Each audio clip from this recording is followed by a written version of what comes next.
Salut à tous, bienvenue. Une belle histoire d'Alia, parce qu'une histoire de réussite professionnelle et d'acharnement. Voilà, alors que rien n'était gagné, eh bien Dvora Bensoussan a relevé le défi. Elle est aujourd'hui la nouvelle patronne d'une des agences Remax de Netanya. Alors qu'elle est arrivée, elle ne parlait pas l'hébreu, elle était comme tout le monde, elle n'était même pas agent immobilier. Donc restez avec nous, elle va nous raconter son parcours, son chemin, comme elle aime à en parler, à le dire. Voilà, restez avec nous, j'espère que ça vous plaira. Ils ont relevé le défi de l'Alia. Alia Story, c'est vous. Dvora Bensoussan, bonjour, bienvenue. Bonjour. Alors, nouvelle patronne de l'agence Remax. Tout à fait. C'est tout à fait récent. C'est en tout cours. Nouveau, après 5 ans d'Alia, alors que vous ne parliez pas l'hébreu. Tout à fait. Presque pas.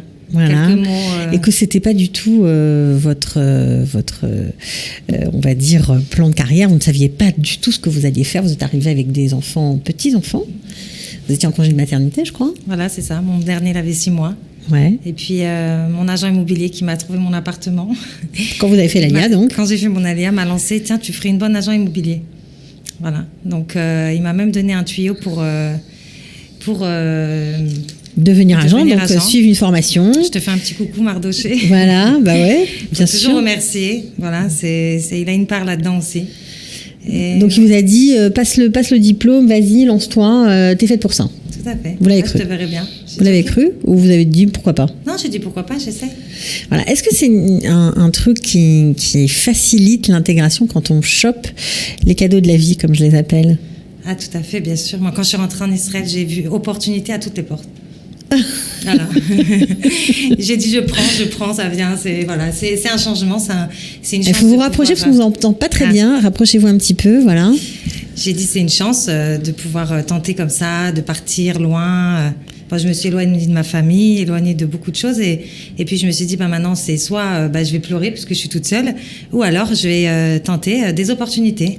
Voilà, de travail. Vous faisiez plein de choses, vous avez fait beaucoup de commercial, vous avez travaillé chez Google, vous avez même été responsable d'une crèche, donc le travail ne vous faisait pas peur, a priori. Non, voilà. J'aime bien. Alors, vous auriez pu aller à l'Ulpan, c'est vrai. Mais vous n'avez même pas été à l'Ulpan, alors que vous ne parliez pas l'hébreu. Pourtant, nous ici, on conseille a priori d'aller à l'Ulpan quand on commence sa vie professionnelle. C'est chacun son parcours. Évidemment, l'Ulpan, c'est très important. Mais c'est vrai que moi, dans mon cas, je me suis imaginé qu'une fois rentrée dans le vif du travail, etc., j'allais apprendre plus rapidement. Et plus... Vous aviez besoin de concret. Voilà. Donc, c'est vrai, j'avais quand même quelques bases en hébreu, puisque j'avais quand même fait l'école juive religieuse Chabad en France, etc. Donc, j'avais quand même quelques bases. Et puis, je me suis dit, je vais apprendre sur le tas. Et puis, c'est ce qui s'est passé. Ça m'a permis en même temps de rentrer dans le monde du travail et en même temps, évidemment, d'apprendre l'hébreu. D'accord, donc votre examen, vous l'avez eu rapidement, vous avez tout de suite commencé à travailler, vous êtes rentré, évidemment, parce que c'est la chose la plus évidente dans des agences plutôt francophones, sur Netanya. Alors, ça vous a plu, mais vous trouviez que c'était pas suffisant?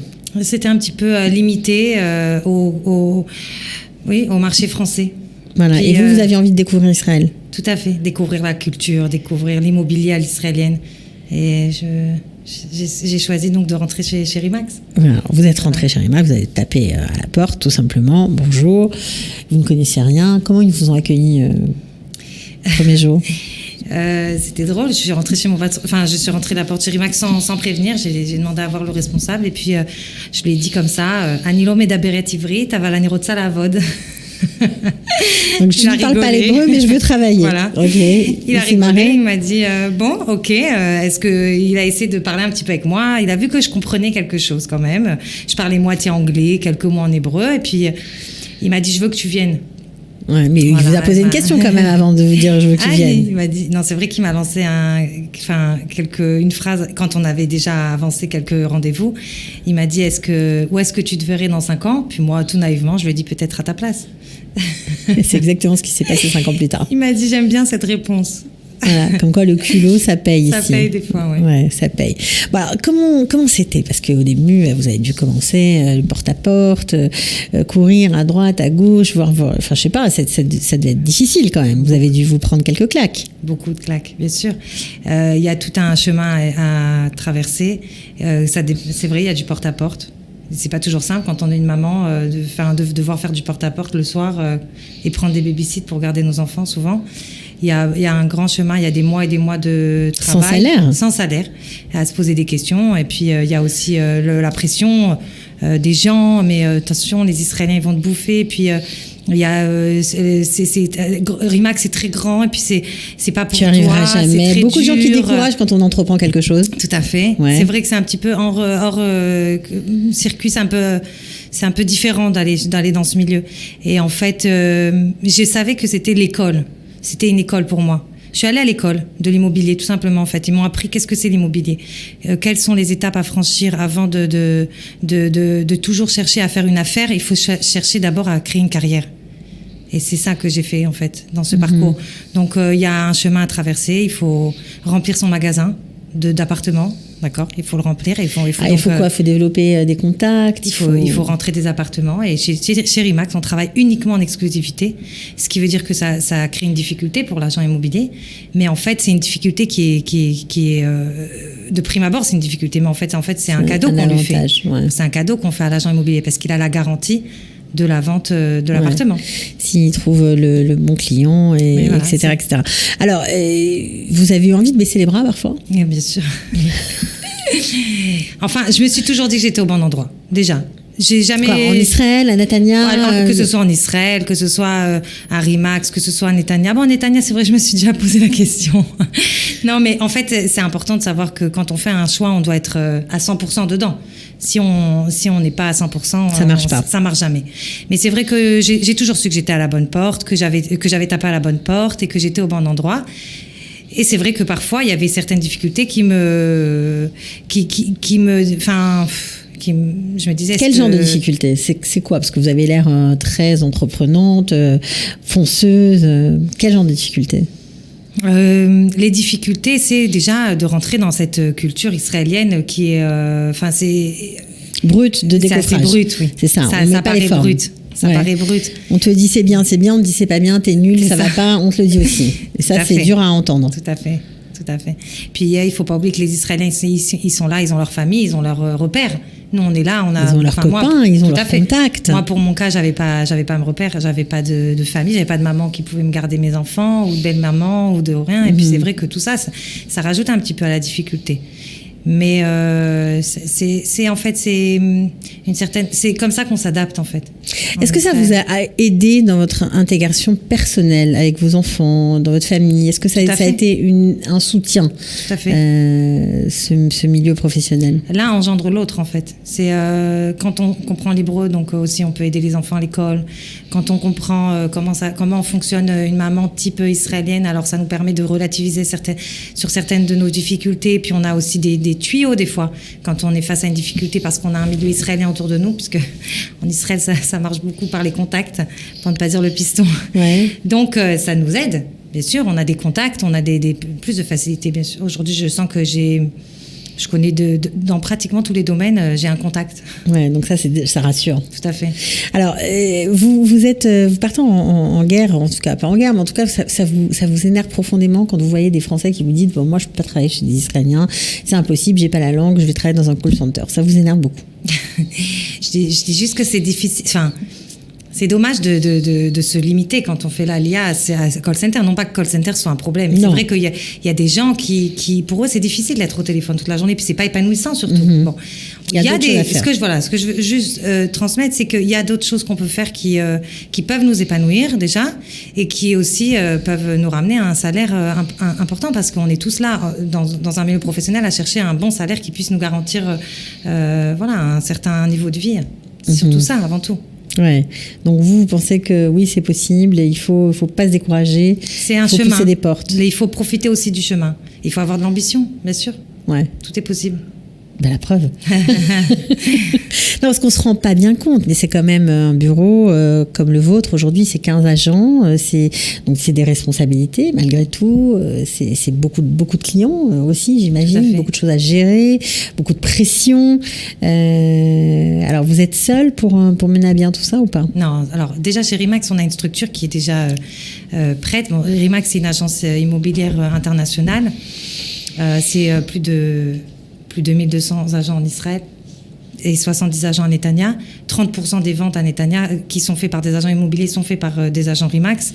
Donc, il y a une structure qui est prête, il y a un manager qui est là, il y a une école en fait, c'est tout à fait une école avec une formation. Comment est-ce qu'on peut prendre des exclusivités, comment est-ce qu'on doit s'occuper quand on a une exclusivité, quelles sont les étapes à suivre. Donc il y a une vraie formation. Tout à fait, il y a une vraie formation qui suit l'agent immobilier depuis son premier pas dans l'agence. Ça vous a aidé aussi à comprendre les vendeurs, les acheteurs? Bien sûr, oui. Parce que c'est des Israéliens, donc forcément, j'imagine que oui. Le marché. J'oublierai pas ma première négociation au téléphone en ivrite. Pourquoi? Parce qu'il faut avoir des mots et pour argumenter dans une langue qui n'est pas la vôtre. Au début, c'est très difficile. Alors, c'est facile de dire bonjour, est-ce que tu veux vendre, etc. Mais alors, quand on arrive à une négociation de prix, là, ça devient plus compliqué. Comment vous avez fait? J'ai failli vomir de stress. C'est vrai? Je me souviens. Ouais, mais c'est bon, c'est passé. Hein, c'est passé. Est-ce qu'il paraît que l'accent... c'est charmant. Ça peut charmer aussi. Bon, ok. Alors, qu'est-ce que vous attendez de cette émission et qu'est-ce que vous avez envie de dire à ceux qui sont au début de leur chemin, par exemple? Ce que je voudrais faire transmettre, en fait, ce que je voudrais transmettre déjà, c'est que Rimax aujourd'hui, donc qui est dirigé par Gal et moi-même, Gal qui est mon fiancé, qui a investi aussi dans ce projet. Donc on est, moi je parle français, donc je vais ouvrir un petit peu les portes aux Français déjà. Si je peux aider à des Français justement d'avoir mon parcours, de suivre mon parcours et puis vous voulez tendre la main, vous voulez tendre la main à des nouveaux immigrants qui ont envie peut-être se lancer dans l'immobilier et qui cherchent un endroit pour être compris, pas pour être malmenés en leur disant tu parles pas l'hébreu, allez ça va pas assez vite, dégage. Vous serez là pour les aider, tendre la main, avoir de la patience pour les former comme il faut. C'est vrai, j'ai entendu pas mal que Rimax c'est difficile parce que c'est trop, on parle trop en hébreu et puis les Français ont peur de rentrer. Alors maintenant, vous savez qu'il y a une Française déjà qui a plus peur de rentrer, que ce soit au niveau des clients et que ce soit aussi au niveau des gens qui cherchent vraiment une carrière dans l'immobilier et non pas à faire une ou deux affaires. Faire une carrière. Créer une carrière, vraiment une vraie carrière qui peut leur apporter. Moi, je suis là et évidemment, on prendra rendez-vous. Je vous expliquerai comment est-ce que c'est possible de construire quelque chose en béton et de solide en travaillant dans l'immobilier et en étant indépendant. Travailleur indépendant. Alors, résultat des courses, au bout de 5 ans, sans regret. Tout a changé pour vous, hein. Vous avez tout changé. Hein. Changé de famille, changé de maison, de pays, tout. C'est vrai.